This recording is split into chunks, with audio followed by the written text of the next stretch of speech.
À quel point le quotidien peut être vraiment un terrain d'expérimentation, un terrain formidable de croissance de l'âme, du cœur et de l'esprit. Je reviens vers vous aujourd'hui justement pour vous partager depuis mes expériences, car nous sommes toutes et tous en chemin, plus ou moins par rapport à notre niveau de conscience et d'évolution, en toute humilité. C'est juste, voilà, à quel niveau nous en sommes. Eh bien, voilà, nous faisons avec Mélissa Mélistique un live justement qui sera en replay sur lâcher le contrôle et vivre pleinement sa vie. Et justement, vivre en pleine conscience de plus en plus, c'est aussi comprendre que même quand on a suffisamment œuvré, on pense avoir suffisamment œuvré en soi-même, eh bien, il y a des choses, il y a des événements, des situations extérieures qui viendront encore et encore et encore, sous différentes formes, venir toucher encore des millimètres de certaines blessures qui restent, alors que pour beaucoup, nous pensons les avoir suffisamment guéris, libérés. Eh bien, en fait, il reste quand même, malgré tout, encore des parts à continuer à libérer, à guérir, à conscientiser, à réajuster au jour le jour. Et donc, pour ça, en fait, j'ai pris conscience encore sous un palier supérieur encore aujourd'hui que nous sommes toutes et tous alchimistes initiés dans notre quotidien. Et par exemple, on va mettre la même personne, on va mettre une personne dans une situation et elle va sûrement vivre les choses autrement que quelqu'un d'autre. Donc factuellement, ça sera les mêmes faits, mais en fonction de ce qu'on aura vécu, de ce qu'on aura subi, de ce qu'on aura eu comme mémoire dans cette vie, comme expérience, et voilà, tout ce qu'on aura pu vivre enfant, adolescent ou dans d'autres vies, eh bien, d'une façon ou d'une autre, ça va se représenter jusqu'à ce qu'on s'en libère pleinement et qu'on sache au mieux, je dirais, le vivre de façon de plus en plus agréable, en conscience et dans le cœur. Alors déjà d'une, sans rentrer dans ma vie personnelle, mais j'ai pu me rendre compte aujourd'hui, et ça pourra sûrement vous parler à certains, certaines, car notre quotidien est un terrain, encore une fois, formidable d'expérimentation et d'évolution, que par exemple, que ça soit avec souvent avec nos proches, dans notre quotidien, eh bien, il peut y avoir des situations qui vont déclencher. Donc ça va être des déclencheurs. Alors prendre conscience déjà que certains événements extérieurs, aussi anodins qu'une simple phrase ou une simple situation du quotidien, peut venir déclencher quelque chose de l'ordre de l'inconscient sur le moment. Et alors là, plus on a cette capacité et cette envie d'être de plus en plus dans une paix, dans une sérénité, dans un amour de soi-même au quotidien, c'est alors qu'on va vraiment élever notre conscience et devenir l'observateur de nous-mêmes. Et nous allons regarder la situation et nous allons voir en fait qu'est-ce qui se joue au-delà de tout ça. Et souvent, en fait, c'est que l'événement extérieur, sans que les personnages, les acteurs extérieurs, ne sachent véritablement qu'est-ce qu'ils sont venus déclencher chez nous, car eux-mêmes portent leur propre histoire et sont dans leur propre monde, et que souvent, même eux, ils ont rien fait de mal en soi.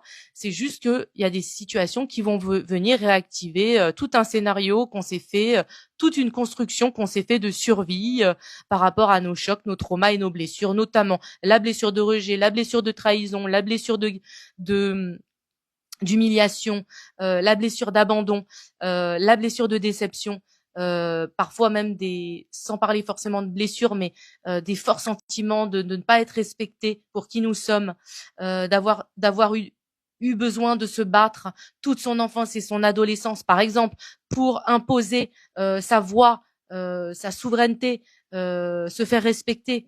Alors, il peut rester parfois quelques traces de cette façon de survivre.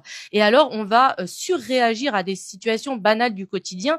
Et c'est dans ces moments-là que de se dire, en fait, waouh, je me rends compte déjà de ce qu'il est en train réellement de se jouer là pour moi. Les personnages, les acteurs de la situation ne sont pas forcément responsables de ce qu'il est en train de se passer en moi. Je reprends ma part de responsabilité. Je sors de ce cercle immédiatement victime, sauveur, bourreau dans lequel ce déclencheur aurait pu me ramener, me ramener. Et j'essaye de me réajuster au plus vite. Déjà aussi d'avoir cette part de soi qu'on arrive de plus en plus à cultiver au quotidien, cette part de sagesse en nous qui vient aussi comme un parent bienveillant, une mère merveilleuse, un père merveilleux qui vient à la rescousse immédiatement à l'intérieur de nous et qui vient nous rassurer en disant attention, attention. Déjà tu as la conscience, tu as la la conscience, tu arrives à te réajuster, tu sais que tu es quelqu'un, pour la plupart, nous sommes quand même des âmes très bonnes, qui avons cette capacité de nous remettre en question, d'aller, si besoin, même demander pardon et d'expliquer dans une bonne communication non violente. Voilà.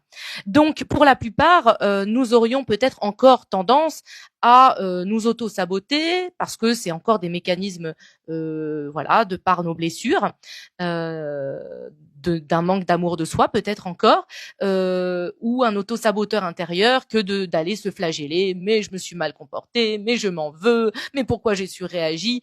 Mais c'est là où l'autre, cette part de sagesse, peut intervenir immédiatement en disant mais attends, mais nous sommes tous imparfaits, nous sommes tous en chemin.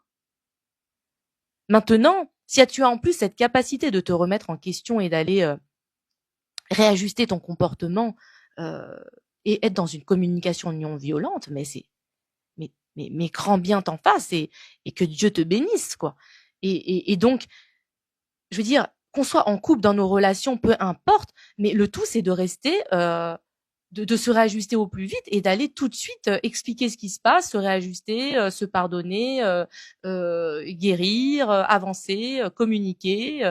Voilà, on est là pour ça, on est tous là pour ça. Mais maintenant, la base pour moi de la base, c'est vraiment de rester le plus possible sur ce chemin de pur amour et de pure lumière, d'intégrité et d'humilité dans chaque situation, et de savoir aussi arrêter de s'auto-flageoler, flageoler, et oui, l'auto-sabotage, etc. On verra si tout le monde a suivi jusque-là et me fera des réflexions sur les autres, sur les flageolets. Voilà, oui, parce que ça gaze pas mal, hein, avec cette chaleur, non? Alors, et d'ailleurs, donc, en arrêtant un peu la blague, donc, arrêtez de s'auto-saboter, de s'auto-flageller, parce que nous ne sommes pas infaillibles. Nous pouvons aussi, parfois, de nouveau être repris un petit peu et les gens avec que l'on aime, que l'on côtoie au quotidien, eux aussi, ne sont pas infaillibles. Donc, à un moment donné, c'est aussi remettre, comme cette belle vieille expression française, l'église au milieu du village. Voilà. Donc vraiment c'est formidable, quoi, parce que c'est vraiment OK, j'ai conscience que parfois j'ai des événements déclencheurs qui viennent déclencher des choses, mais qui n'appartiennent qu'à moi. Et je dois arrêter d'en vouloir systématiquement à l'extérieur. Et je dois justement prendre conscience que très souvent, nous avons par le passé reproché tout à l'extérieur. Alors, je ne dis pas à l'extérieur avait sa dose de toxicité, mais nous portions et nous pouvons encore porter parfois des mécanismes inconscients qui deviennent de plus en plus conscients.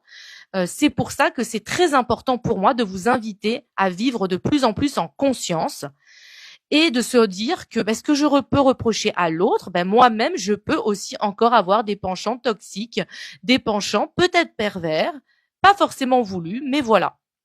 Donc le but, c'est de continuer à s'épurer, à continuer à travailler en soi, à continuer à se réajuster, à continuer à communiquer, à continuer si besoin à se demander pardon à soi-même et aux gens qu'on aime.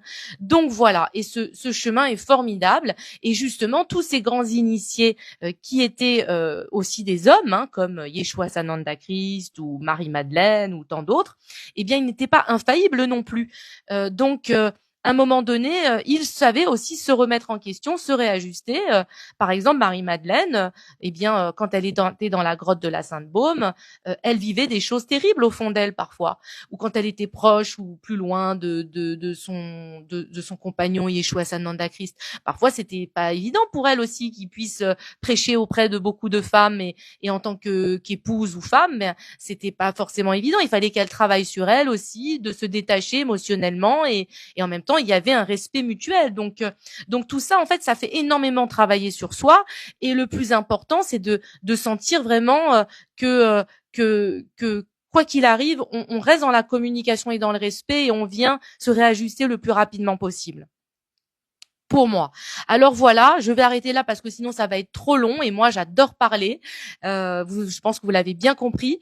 Voilà, et donc vraiment switcher, c'est génial. Vivre en pleine conscience, c'est génial. Et se réajuster, c'est génial.